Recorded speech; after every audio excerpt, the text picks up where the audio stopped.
स्वागत छ भाइ बहिनीहरूलाई नेपाल अनलाइन स्कुलमा। हामीहरूले म्याट्रिक्ससँग रिलेटेड लङ क्वेसन्सहरू डिस्कस गरिरहेका थियौँ। त्यही क्रममा हामीहरूले टाइप 1 र टाइप 2 गरेर लङ क्वेसन्सहरूलाई दुईटा टाइपमा छुट्याएका थियौँ र टाइप 1 मा केही क्वेसनहरू हामीहरूले योभन्दा पहिले डिस्कस गऱ्यौँ र आज हामी टाइप 2 को क्वेसनहरू डिस्कस गर्नेछौँ तपाईँहरूसँग। सो टाइप 1 मा हामीहरूले म्याक्सिमम क्वेसनहरू लगभग हामीहरूलाई सधैँ जसो टाइप 1 बाट नि सोध्ने गर्छ। टाइप 2 मा भन्नाले अब केही थोरै फरक जस्तो गरेर पनि क्वेसनहरू कहिलेकाहीँ सोधेको छ, त्यही भएर हामीहरूले चाहिँ त्यसलाई टाइप 2 मा राखेको। सो टाइप 2 मा पहिलो क्वेसन हेरौँ। यो धेरै पहिले सोधिएको क्वेसन हो, पहिले यस्तो क्वेसनहरू सोधिने रहेछ हामीहरूको लङ क्वेसन्समा। 2063 को रेगुलरमा सोधिएको क्वेसन रहेछ र यो क्वेसनमा हामीहरूलाई एउटा म्याट्रिक्स के भन्छ, ए भन्ने एउटा म्याट्रिक्स के भन्छ र हामीहरूलाई भनेको छ find the determinant of A square plus A inverse 5a inverse minus 14i भनेको छ र आई भनेको हामीहरूको 2/2 को एउटा युनिट म्याट्रिक्स हो भनेर हामीहरूलाई भनेको छ। सो अब यस क्वेसनलाई सल्भ गर्नको लागि फर्स्ट अफ अल हामीलाई के कुरा के भन्छ त्यो लेखौँ र हामीहरूलाई यहाँ गिभन भनेको म्याट्रिक्स ए गिभन छ। Here given matrix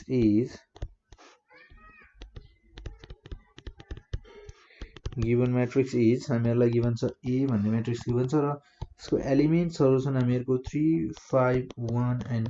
2। यो भयो हामीहरूको म्याट्रिक्स ए र हामीहरूलाई भनिएको छ यहाँ टु फाइन्ड, टु फाइन्डमा हामीहरूले लेख्छौँ A square minus 5a inverse minus 14i। So अब हामीहरूले यहाँ टु फाइन्डमा हेर्दा के देखिन्छ भने हामीहरूको यहाँ ए इन्भर्स पनि हामीहरूलाई चाहिन्छ। सो फर्स्ट अफ अल हामीहरूले ए इन्भर्स क्यालकुलेट गर्नुपर्ने भयो। देयरफोर र अब ए इन्भर्सको लागि हामीहरूको A inverse matrix of A inverse A then हामीहरूको ए इन्भर्स भनेको 1 determinant of A into adjoint of matrix A. ठिक छ। देन हामीहरूको यहाँबाट यहाँ हेर्दा हामीहरूले first of all determinant calculate गर्नुपर्ने रहेछ र त्यसपछि हामीहरूले एडजोइन्ट पनि चाहिने रहेछ। So determinant of A calculate गरौँ first of all. So determinant of matrix A भनेको हामीहरूको हुने भयो 3, 5, 1, 2। यो भयो हामीहरूको determinant of matrix A. So यसलाई हामी यहाँ यसरी लेख्न सक्छौँ र हामीहरूको डिटर्मिनेन्टको फर्मुला हुन्छ AD minus BC. So 3 2 6 minus 5 1 5, यो हुने भयो हामीहरूको 1। हामीहरूको डिटर्मिनेन्ट अफ म्याट्रिक्स ए भनेको 1 रहेछ र त्यसै गरी हामीहरूको एडजोइन्ट क्यालकुलेट गरौँ। Adjoint of a matrix A adjoint भनेको हामीहरूको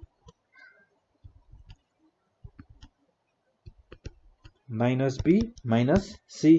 देन हामीहरूको म्याट्रिक्स एमा हेर्दा हामीहरूको डी यानि कि 2 हुने भयो र माइनस 5 माइनस 1, देन यहाँ हुने भयो हामीहरूको 3। यो भयो हामीहरूको adjoint of matrix A. So therefore A inverse is equals to 1/1, then adjoint भनेको हामीहरूको 2 माइनस 5 माइनस 1 3। ठिक छ। देन हामीहरूसँग यो भयो हामीहरूको ए इन्भर्स। सो नाउ हामीहरूले क्यालकुलेट गर्न सक्छौँ। हामीहरूले निकाल्नु पर्ने भनेको के थियो त, A square plus 5a inverse minus 14i। Then A square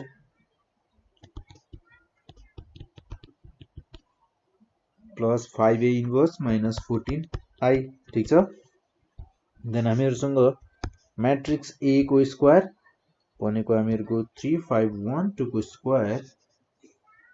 यानि कि स्क्वायर छ भनेपछि हामीहरूले यसलाई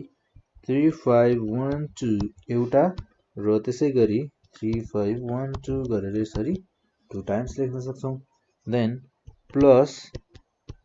5a इन्भर्स यानि कि हामीहरूको ए इन्भर्स भनेको त 2 माइनस 5 1 3। देन त्यसै गरी हामीहरूको माइनस 14i, आई भनेको हामीहरूको हुन जान्छ 1001। सो फर्स्ट अफ अल यो दुईटा म्याट्रिक्सलाई मल्टिप्लाई गरौँ यो दुईटा म्याट्रिक्सको मल्टिप्लिकेसन हुने भयो हामीहरुको 9 + 5 ठीक छ देन 15 + 10 देन 3 + 2 10 - 14 देन त्यसपछि प्लस 5 ले हामी मल्टिप्लाई गर्न सक्छौं यो म्याट्रिक्सलाई सो मल्टिप्लाई गर्दा यो हुने भयो हामीहरुको 10 - 25 - 5 15 देन माइनस 14 ले मल्टिप्लाई गर्न सक्छौं हामीहरु यहाँ 14 0 0 14 हुने भयो र त्यसैगरी हामीहरुको यहाँ सिम्प्लिफाई गर्दा यसलाई यो हुने भयो हामीहरुको 14 अनि 14 10 + 15 25 then 3 + 2 5 10 - 14 -4 ठीक छ then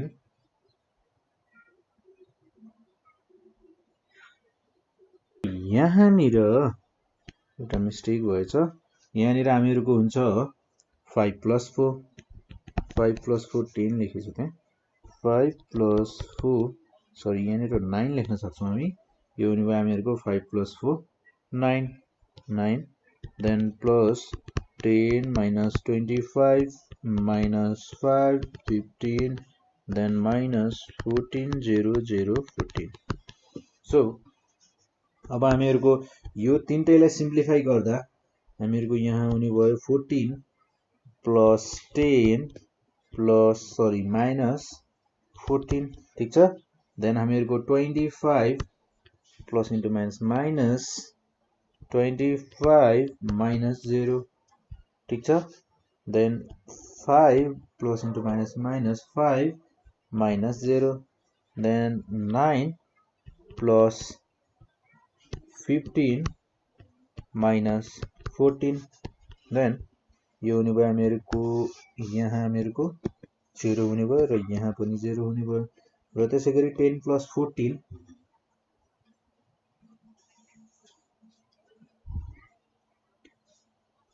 हामीहरुको यहाँ 14 क्यान्सल आउट र यहाँ बस्ने भयो हामीहरुको 10 सो 10 0 0 र यहाँ बस्ने भयो हामीहरुको 15 minus 14 1 1 plus 9 10 then यहाँ हुने भयो हामीहरुको 10 सो डिटरमिनेन्ट निकाल्नु पर्ने हो हामीले then determinant of a square plus 5a inverse minus 14i is equals to यो हुन जान्छ हामीहरुको डिटरमिनेन्ट भनेपछि 5a inverse minus 14i ठीक छ then हामीहरुको म्याट्रिक्स भनेको a square plus 5a inverse minus 14i को म्याट्रिक्स भनेको हामीहरुको हुन जान्छ 10 0 0 10 ठीक छ then हामीहरुको डिटरमिनेन्ट को फर्मुला हुन्छ AD minus BC AD 100 minus 0 into 0 0 so 100 minus 0 हुने भयो हामीहरुको 100 so हामीहरुको determinant of thus the required determinant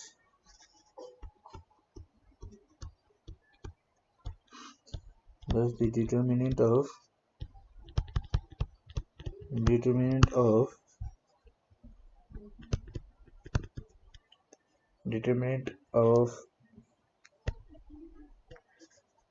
a square plus 5a inverse minus 14i is 100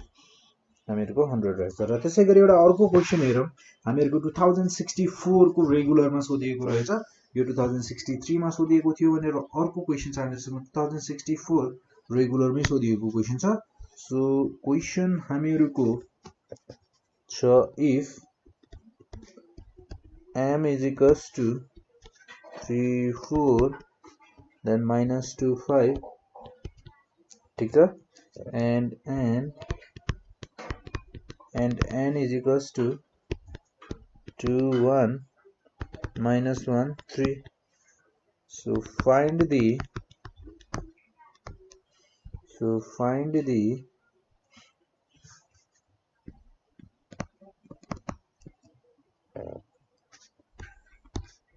matrix of 2m plus 3n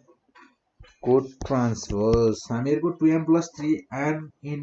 n matrix को transverse कति हुन्छ calculate गर भन्छ र then find determinant its determinant first of all transverse calculate गर्ने अनि त्यसपछि त्यसको डिटरमिनेन्ट कति हुन्छ त्यो पनि निकाल भनेर भनेको छ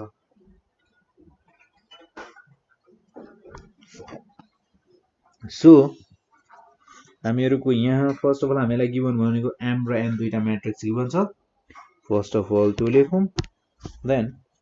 here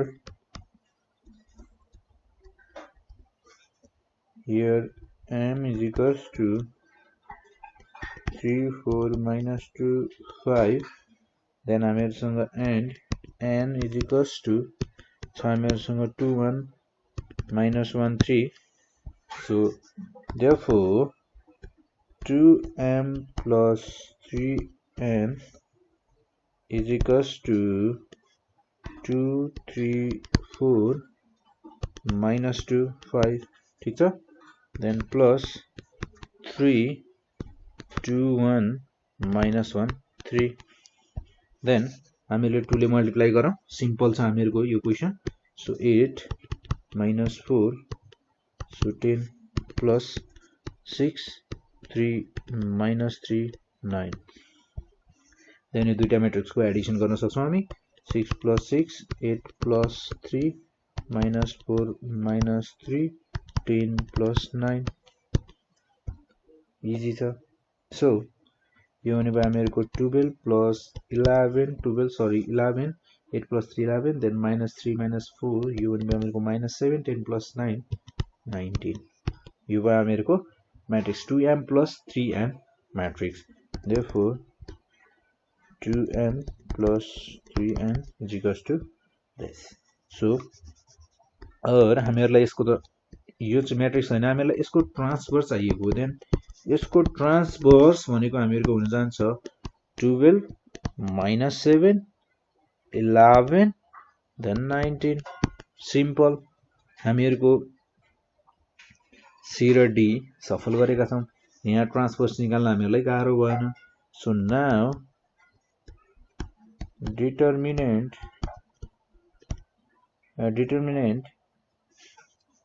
of 2m plus 3n को ट्रान्सभर्स यसको हामीहरुको डिटरमिनेन्ट भनेको हुन जान्छ 12 minus 7 11 19 AD minus BC then हामीहरुको AD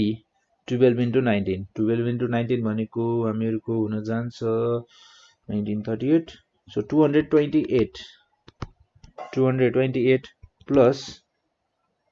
किन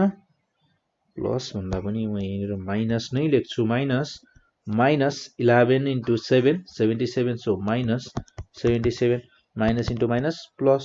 so 228 plus 77 so हामीहरुको दुईटाको एडिसन भनेको हामीहरुको हुन जाने भयो 305 thus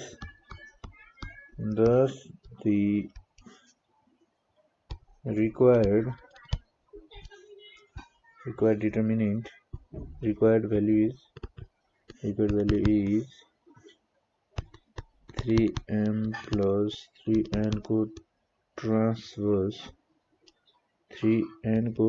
ट्रान्सभर्स को डिटरमिनेन्ट भनेको हामीहरुको 305 यसरी हामीले क्याल्कुलेट यो हामीहरुको टाइप 2 को क्वेशन्सहरु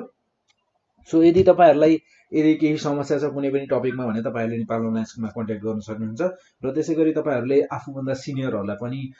यो च्यानलको बारेमा हाम्रो बारेमा रेकमेन्ड गर्न सक्नुहुन्छ किनभने हामीहरुसँग तपाईहरुको लागि मात्र नभएर क्लास 10 क्लास 8 को लागि मात्र नभएर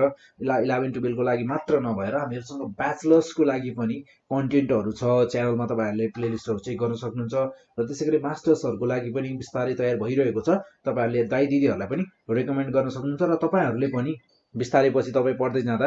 अब 10 क्लास पास गर्नुहुन्छ 11 12 जानुहुन्छ 11 12 पास गर्नुहुन्छ तपाईहरुले हामीहरुको च्यानललाई हेर्दै सिक्दै जान सक्नुहुन्छ